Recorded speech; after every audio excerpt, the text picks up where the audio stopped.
नमस्कार सभी पेंशन भोगियों का स्वागत है एक बार फिर से। दोस्तों इस वक्त की पेंशन धारकों के लिए बहुत बड़ी और इम्पोर्टेंट अपडेट्स आ रही है। जी हाँ दोस्तों, बड़ी खबर है। ईपीएस 95 पेंशन में बढ़ोतरी को लेकर हम सभी के लिए बड़ा अपडेट आया है। जी हाँ दोस्तों, होली से पहले सरकार ले सकती है बड़ा फैसला। तो आखिरकार होली से पहले ईपीएस 95 पेंशन में बढ़ोतरी किस प्रकार से हो सकती है, सरकार कौन सा बड़ा फैसला ले सकती है, इसके बारे में बात करेंगे। वहीं बात करेंगे सेंट्रल बोर्ड ऑफ ट्रस्टीज की बैठक में हम सभी के लिए बड़ा फैसला हुआ है। ईपीएस 95 मिनिमम पेंशन को लेकर सर्कुलर आप सभी के लिए जारी कर दिया जा चुका है। तो ईपीएस की पेंशन में 3 गुना तक की बढ़ोतरी की बात यहां पर हो रही है और सरकार ने हम सभी के लिए बड़ा फैसला लिया है। तो कितनी हम सभी की पेंशन बढ़ोतरी होगी, सेंट्रल बोर्ड ऑफ ट्रस्टीज यानी कि ईपीएफओ के केंद्रीय न्यासी बोर्ड की बैठक में आप सभी के लिए कौन सा बड़ा फैसला लिया गया और ईपीएस 95 मिनिमम पेंशन को लेकर इस सर्कुलर से पेंशन भोगियों को किस तरीके से फायदा होगा, क्या क्या दोस्तों उन्हें जो है लाभ बढ़कर देखने को मिलेंगे, इसके बारे में दोस्तों आज इस वीडियो के अंदर बात करेंगे। और साथ ही बात करेंगे 22,000 ईपीएफओ सदस्यों को मिलेगी उच्च पेंशन। जी हाँ दोस्तों, आप सभी की अद्यतन पेंशन जो है आप किस प्रकार जांच सकते हैं, कैसे चेक कर सकते हैं कि हम सभी को हायर पेंशन मिलेगी या फिर नहीं मिलेगी, अगर मिलेगी तो कितनी मिलेगी, किस तरीके से आप जो है चेक कर सकते हैं, इसके बारे में भी आज इस वीडियो के अंदर बात करेंगे। यानी कि दोस्तों अगर आप कर्मचारी भविष्य निधि संगठन यानी कि ईपीएफओ के मेंबर है और दोस्तों आप भी एक पेंशन धारक हैं, तो आज की ये वीडियो हम सभी के लिए बहुत ज़्यादा खास होने वाली है। इसलिए हम सभी से निवेदन है कि आज की इस वीडियो को आप लास्ट तक देखिएगा और साथ ही हमारे चैनल पर नए हैं तो चैनल को भी सब्सक्राइब जरूर कर दीजिएगा। तो चलिए बिना किसी देरी के संपूर्ण खबरों को आज की इस वीडियो के अंदर विस्तार से और सही सटीक और तथ्यों पर आधारित जान लेते हैं। सबसे पहले हम बात करेंगे बड़ी खबर की कि ईपीएस 95 पेंशन में बढ़ोतरी को लेकर आप सभी के लिए बड़ी खबर निकल कर आ रही है। होली से पहले सरकार ले सकती है आप सभी के लिए बहुत बड़ा पेंशन बढ़ोतरी को लेकर फैसला।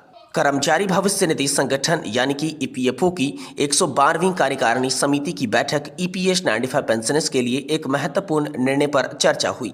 लंबे समय से ईपीएस 95 पेंशनर्स न्यूनतम पेंशन में बढ़ोतरी की मांग कर रही थी। अब खबर आ रही है कि सरकार ईपीएस 95 के तहत न्यूनतम पेंशन को 7,500 रुपये और महंगाई भत्ता जोड़ सकती है। यदि ये प्रस्ताव आप सभी के लिए लागू होता है तो लाखों पेंशन धारकों को इसका सीधा फायदा मिलेगा। देखिए, वर्तमान में ईपीएस 95 की पेंशन जो है वो न्यूनतम 1,000 रुपये प्रति माह की है। ये राशि महंगाई के दौर में अपर्याप्त है, जिससे पेंशनर्स काफी समय से इसमें बढ़ोतरी की जो मांग है वो कर रही थी। ईपीएस 95 राष्ट्रीय आंदोलन समिति और अन्य कर्मचारी संगठन 7,500 रुपये न्यूनतम पेंशन और डीए जोड़ने की मांग कर रहे हैं। इसके अलावा पेंशनर्स चाहते हैं कि उन्हें उनके जीवन साथी को मुफ्त चिकित्सा सुविधा जो है वो मिलनी चाहिए, दी जानी चाहिए। तो पेंशन बढ़ाने का जो प्रस्ताव था और साथ ही साथ बैठक में आप सभी के लिए क्या हुआ, इसको लेकर बात करें तो हाल ही में ईपीएस 95 सेवानिवृत्त कर्मचारियों के लिए एक प्रतिनिधि मंडल ने वित्त मंत्री निर्मला सीतारमण से मुलाकात की। प्रतिनिधि मंडल ने 3 प्रमुख मांगे जो हैं वित्त मंत्री निर्मला सीतारमण के सामने रखी। पहली मांग की बात करें तो न्यूनतम पेंशन को 7,500 रुपये प्रति माह तक किया जाए।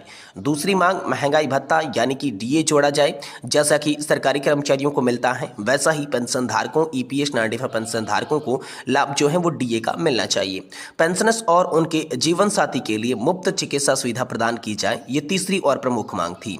वित्त मंत्री ने आश्वासन दिया कि सरकार इन मांगों पर गंभीरता से हाल फिलहाल में विचार कर रही है और जल्द ही कोई निर्णय आप सभी के लिए इसको लेकर लिया जा सकता है। लेकिन पेंशन में बढ़ोतरी आखिरकार कब तक हो सकती है, ये सवाल सभी के मन में हाल फिलहाल में गूंज रहा है। सरकार ने अभी तक आधिकारिक घोषणा नहीं की है, लेकिन होली से पहले इस पर निर्णय आने की संभावना है। यदि सरकार इस मांग को स्वीकार कर लेती है तो 2025-26 में पेंशनर्स को बढ़ी हुई राशि मिल सकती है। ईपीएस 95 पेंशनर्स को 7,500 रुपये और डीए मिलने की उनकी आर्थिक स्थिति में जो है वो सुधार होगा। कुल मिलाकर बात करें तो ईपीएस 95 पेंशनर्स की लंबे समय से चली आ रही मांग पर सरकार सकारात्मक रुख दिखाती हुई नजर आ रही है। न्यूनतम पेंशन 7,500 रुपये और डीए जोड़ने पर कर्मचारी भविष्य निधि संगठन और वित्त मंत्रालय हाल फिलहाल में विचार कर रही है। होली से पहले बड़ा फैसला आप सभी के लिए संभव है, जिससे लाखों पेंशनर्स को राहत जो है मिल सकती है। क्या आपको लगता है कि ईपीएस 95 पेंशन में 7,500 रुपये की बढ़ोतरी होनी चाहिए या फिर नहीं होनी चाहिए? कमेंट बॉक्स में आप जो है अपनी राय इसके बारे में जरूर दीजिएगा। साथ ही साथ अगली बड़ी खबर की बात करें तो सेंट्रल बोर्ड ऑफ ट्रस्टीज यानी कि कर्मचारी भविष्य निधि संगठन के केंद्रीय न्यासी बोर्ड को लेकर बड़ी खबर है कि उनकी बैठक में हम सभी के लिए बड़ा फैसला हुआ है। ईपीएस 95 की मिनिमम पेंशन को लेकर सर्कुलर जो जारी हो चुका है। ईपीएस 95 पेंशन में 3 गुना तक की बढ़ोतरी, सरकार का बड़ा फैसला, कितनी बढ़ेगी आम सभी की पेंशन, तो चलिए इसके बारे में बात करते हैं।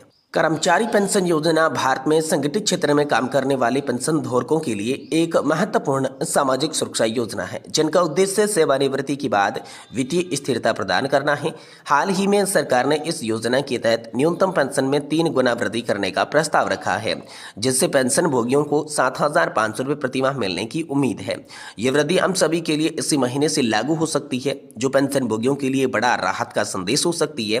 EPS 95 के तहत कर्मचारी के कार्यकाल के दौरान एक निश्चित राशि वो योगदान करती हैं। रिटायरमेंट के बाद उन्हें पेंशन मिलती है। वर्तमान में इस योजना के तहत न्यूनतम मासिक 1,000 रुपये की पेंशन है, जो मौजूद महंगाई और चिकित्सा खर्चों को देखते हुए बिल्कुल भी पर्याप्त नहीं मानी जा रही है। इस वीडियो के अंदर हम EPS 95 पेंशन योजना के विभिन्न पहलुओं, प्रस्तावित बदलावों और इससे होने वाले लाभों पर आप सभी को विस्तृत चर्चा और जानकारी देंगे। जी हाँ दोस्तों, EPS 95 पेंशन में वृद्धि की मांग लंबे समय से की जा रही है और हाल ही में वित्त मंत्री निर्मला सीतारमण से पेंशन भोगियों की एक प्रतिनिधि दल, जो कि नेशनल एजुकेशन कमेटी के कुछ नेताओं ने मुलाकात की और उनकी मांगों पर विचार करने के बाद प्रधानमंत्री पर दोस्तों यहाँ पर जो है वित्त मंत्री ने आश्वासन दे दिया है। इस योजना के तहत 75 वर्ष या इससे अधिक के वरिष्ठ नागरिकों को 500 रुपये अतिरिक्त मासिक बोनस भी यहाँ पर जो है आप सभी के लिए दिया जाएगा। 1995 में शुरू की गई कर्मचारी भविष्य निधि संगठन के तहत कर्मचारी पेंशन योजना 1995 में 1,000 रुपये प्रतिमाह की पेंशन मिल रही है। इसमें एक नया प्रस्ताव लाया गया है